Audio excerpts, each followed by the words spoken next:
Let's talk some common sense right now with what is going on in the Middle East. Philip Ingram will get his thoughts in just a few moments, always a good commentator on this issue. But first, let's talk to Eylon Levy. He's former Israeli government spokesman. He's also host of Israel State of a Nation podcast. Good morning to you, Eylon. Hello, Julia. Hello, thanks so much for joining us. Now, a former IDF intelligence officer, Avi Malamed, has warned that Israel is on the brink of a full-scale war, not with Hamas in Gaza, but with Hezbollah in Lebanon. Tell us what's been going on there since October the 7th and how things have escalated recently. I hate to break it to you, but Israel and Hezbollah are already at war because Hezbollah, Iran's proxy army in Lebanon, declared war on Israel on October 8th. At Israel's moment of vulnerability, it decided to launch an all-out assault of rockets and suicide drones that have displaced 60,000 Israelis. For 9 months, they haven't gone back to their homes, and Hezbollah is destroying their homes. Now, there's been a tit for tat. Israel has been degrading Hezbollah's capabilities in Lebanon, but enough is enough. At some point, a country has a duty to get its people safely back to their homes. And that's why Israel is warning, we are fast approaching a crunch time.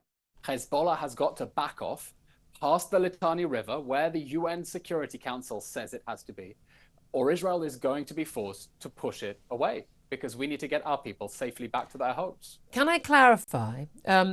When Israel basically told everybody, those 60,000 Israelis, you need to move south, you need to leave your homes, basically a forced displacement, was there an outcry from the United Nations, International Criminal Court and International Court of Justice over that? And have all of those bodies also had votes and had investigations and reports condemning Hezbollah for and the leading figures in Lebanon for that action? Because obviously we've had that against Israel for their actions against Hamas in Gaza. That's a very funny question, Julia. No, the United Nations, other international agencies have not condemned Hezbollah, which is an Iranian proxy army. No, they haven't said a thing. And just yesterday, Hezbollah's leader, Hassan Nasrallah, even threatened Cyprus with attack. Okay, this will not end with Israel. This is Iran's axis that is committed to attacking the West next, making clear that all Israelis are targets, threatening Israel with all-out attack. And let me explain what a full-scale war would mean.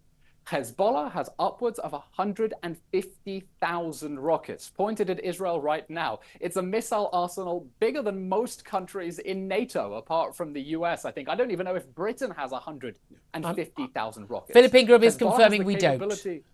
Right. Hezbollah has a bigger missile arsenal than any army in NATO, apart from the United States, and it is threatening us with war. Since October 7th, Israel has been under attack, fighting for its life on 7 different fronts. From Gaza, terrorists in the West Bank, Hezbollah in Lebanon, the Houthis in Yemen, Iranian militias in Iraq, Iranian militias in Syria, and the massive ballistic and cruise missile attack from Iran itself. That's the situation. Israel is under attack on 7 fronts. Okay. From Iran and its proxy allies. We have seen to make firm ultimatums. When Iran launched their retaliatory attack against Israel, and the Iron Dome was certainly brought into action, thankfully, for Israeli lives. But you saw a massive reaction from the international community, including, of course, Britain and America, in terms of fighting back against those attacks. Are you confident that you will have the support of the international community, particularly America, in terms of their military ability to take on Hezbollah? Well, we're definitely working very hard to strengthen our alliances and friendships and explain to viewers at home what is at stake here. Hamas is trying to generate suffering inside Gaza because it wants to make people in the West hate Israel. It wants to make good, ordinary people hate our country so that when they are ready to launch an all-out simultaneous attack on Israel, to fulfill Iran's evil goal of destroying Israel, they want Britain to stand by. They want the US to stand by and say, you know what? Israel had it coming.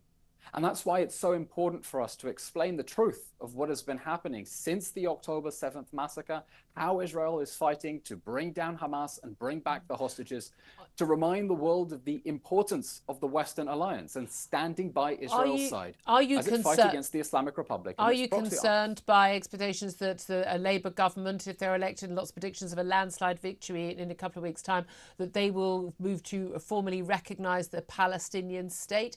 Obviously, mean, 150, I think, a huge number of countries around the world do already do that. We've just had Ireland, Spain and Norway add to that.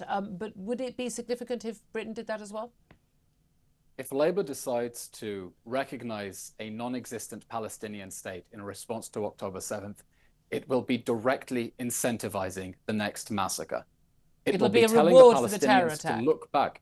Yes, it will be telling the Palestinians to look back at October 7th as a national holiday, as a moment that took their cause forward. It will be saying that terrorism works, that abducting children, burning whole families, raping Jewish women, that strategy works. And the next massacre will be on the hands of those who are deciding to give the Palestinians a reward for the deadliest terror attack in world history after 9/11, the brutal massacre of young people at a music festival. Okay. And we need the whole world to give the Palestinians a clear message. Terrorism doesn't pay. Eylon Levy, we'll have to leave it there. For terrorism. Former Israeli government spokesman, thank you very much indeed.